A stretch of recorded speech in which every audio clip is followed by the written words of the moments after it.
Bismillahirrahmanirrahim. Assalamualaikum warahmatullahi wabarakatuh. Tema malam ini atau tausiah singkat kali ini adalah mengingat kematian.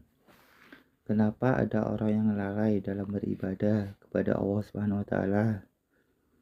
Kenapa ada orang yang zalim dan berlaku curang kepada orang lain? Atau kenapa ada orang-orang yang melakukan maksiat kepada Allah Subhanahu wa taala? Dan kenapa? Jawabannya, karena merasa dirinya umurnya panjang sehingga dia lupa ada hari yang disebut hari kematian. Dalam surah Al-Jumu'ah ayat 8, Allah Subhanahu wa taala berfirman, "Qulu inna mutalladzi tanfiru minhu fa innahu mulaikum summa turadun ila alamil ghaibi wa asyhadati fayubunikum bima kuntum ta'malun." Yang artinya, sesungguhnya kematian yang kamu lari daripadanya, ia pasti menemui kamu, kemudian kamu akan dikembalikan kepada Allah yang mengetahui yang gaib dan yang nyata, lalu diberitakan kepadamu apa yang telah engkau kerjakan. Seseorang yang mengingat mati, teman-teman, maka akan sangat berhati-hati dari apa yang dilakukan atau apa yang dikatakan. Dalam surah Ar-Rahman ayat 26-27 yang sering teman-teman dengar ialah kullu man 'alaiha fan wa yabqa wajhu rabbika dzul jalali wal ikram, yang artinya semua yang ada di bumi itu akan binasa dan tetap kekal wajah Tuhanmu yang mempunyai zat kebesaran dan kemuliaan, dan di situ hari ada pemuliaan. Dan di suatu hari ada pemuda Ansar memberikan salam kepada Rasulullah SAW. "Wahai Rasulullah, mukmin yang manakah yang paling baik?" Rasulullah SAW menjawab, "Yang paling baik adalah akhlaknya." Lalu, mukmin yang manakah lagi ya Rasulullah SAW? Beliau menjawab, mukmin yang baik adalah mukmin yang cerdas mengingat kematian dan yang paling baik untuk perbekalan alam berikutnya. Itulah yang disebut mukmin yang paling cerdas.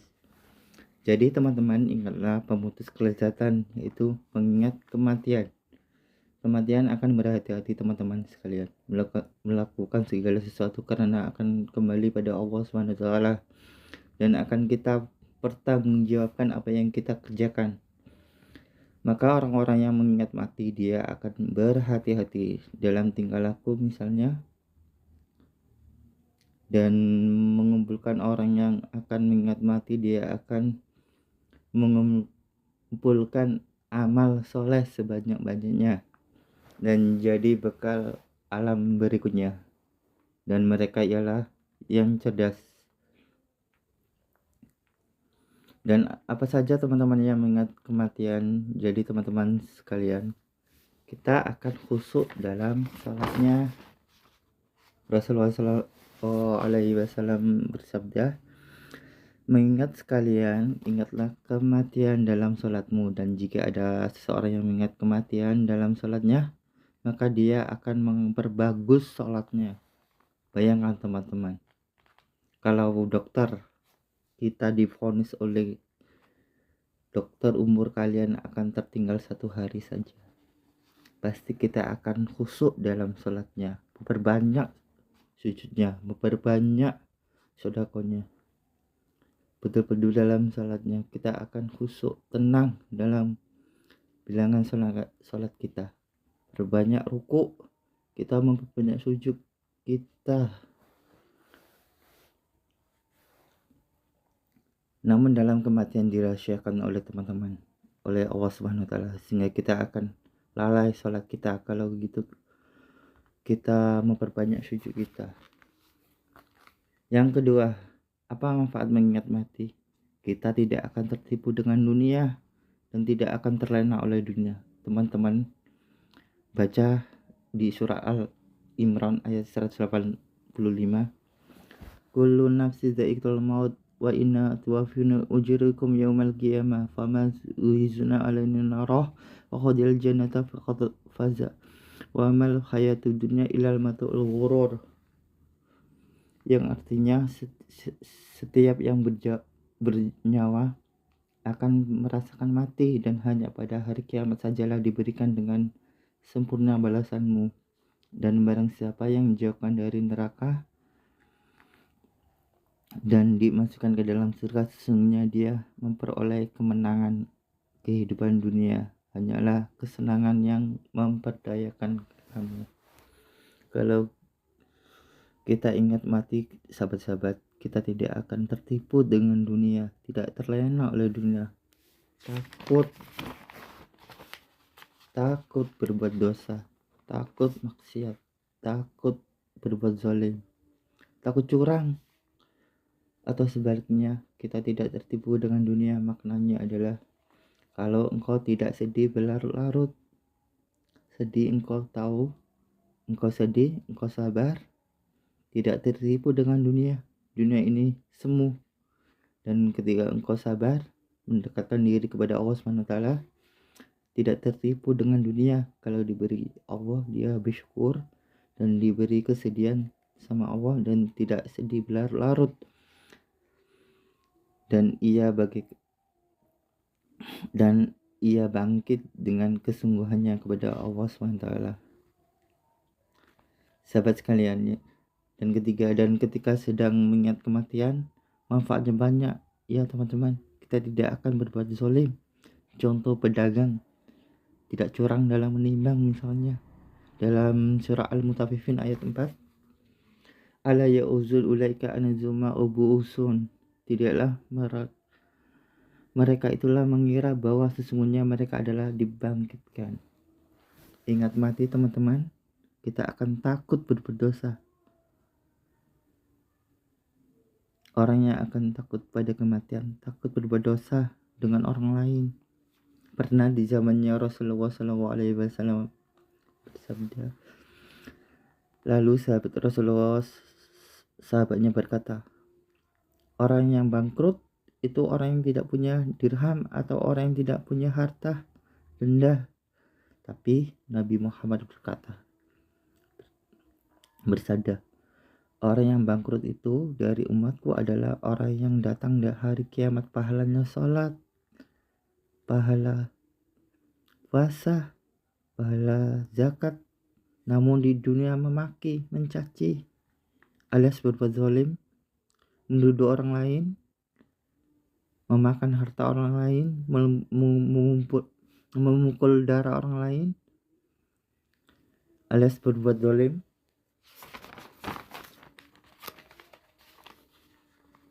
Maka orang-orang itu akan diberi pahala dari kebaikan-kebaikannya di dunia. Jika telah habis kebaikannya, maka dosa-dosanya akan ditimpakan kepada orang tersebut. Lalu kemudian orang yang zalim itu akan dilemparkan ke dalam api neraka.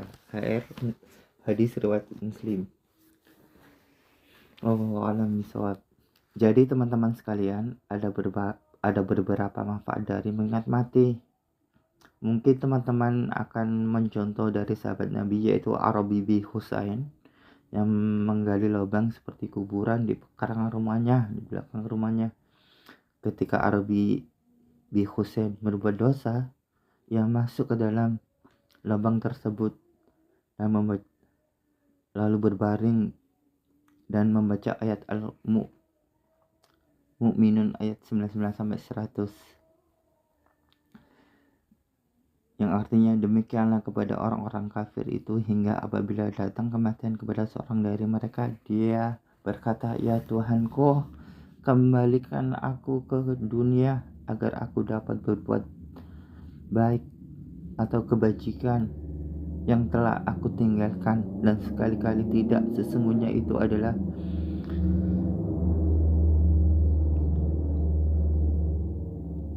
yang diucapkan saja, dan dihadapkan mereka akan ada barzah sampai pada hari mereka akan dibangkitkan.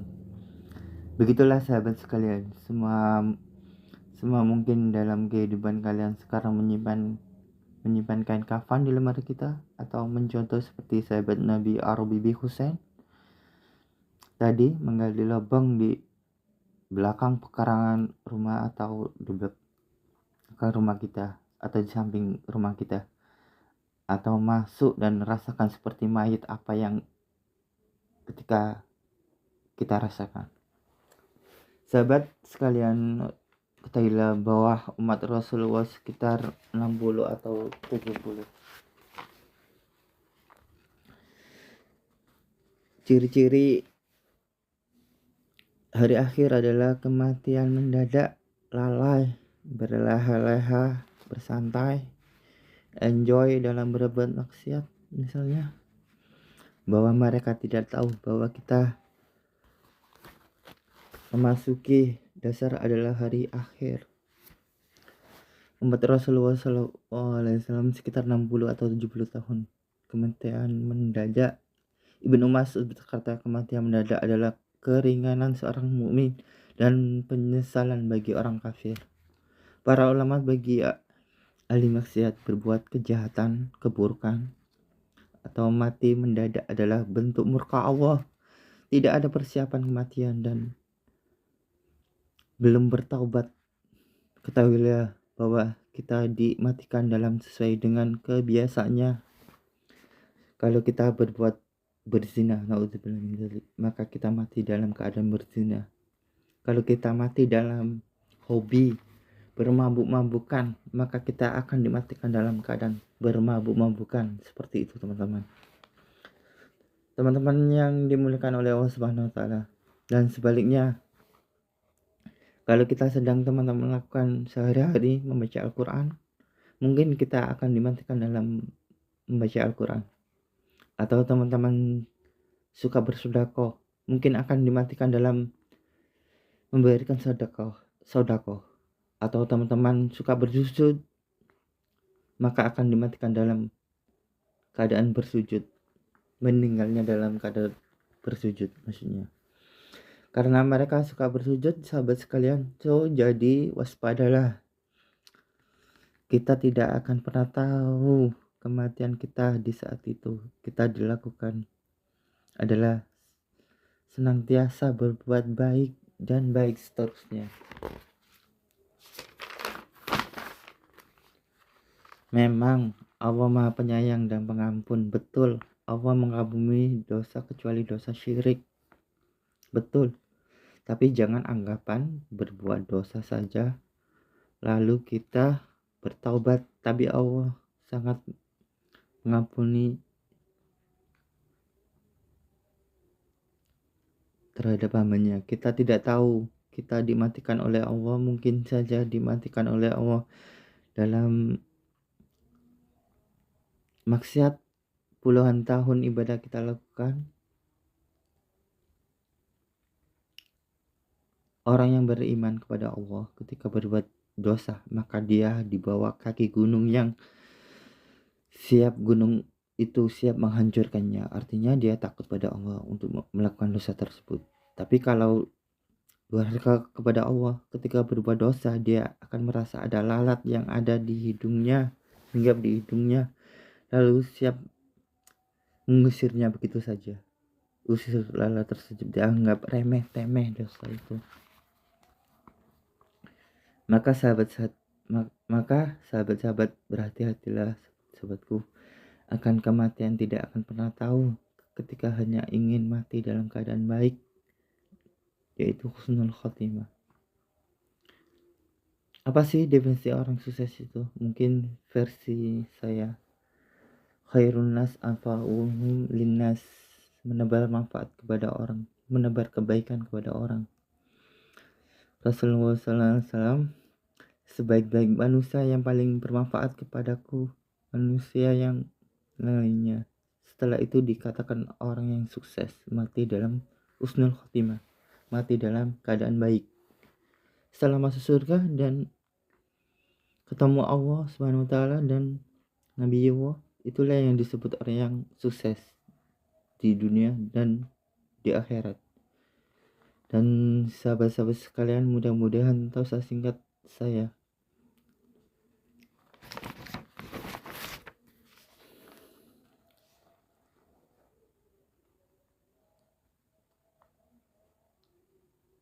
Semoga menjadi bermanfaat bagi kita sekalian. Barakallahu fikum. Wassalamualaikum warahmatullahi wabarakatuh. Tabur.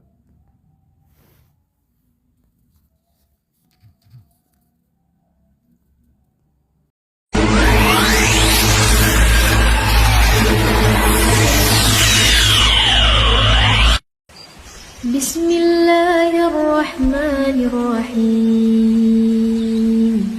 Alhamdulillahilladzi anzala ala 'abdihil kitaba wa lam yaj'al lahu 'iwaja qayyiman liyunzira ba'san shadidan min ladunhu wa yubashshiral mu'minin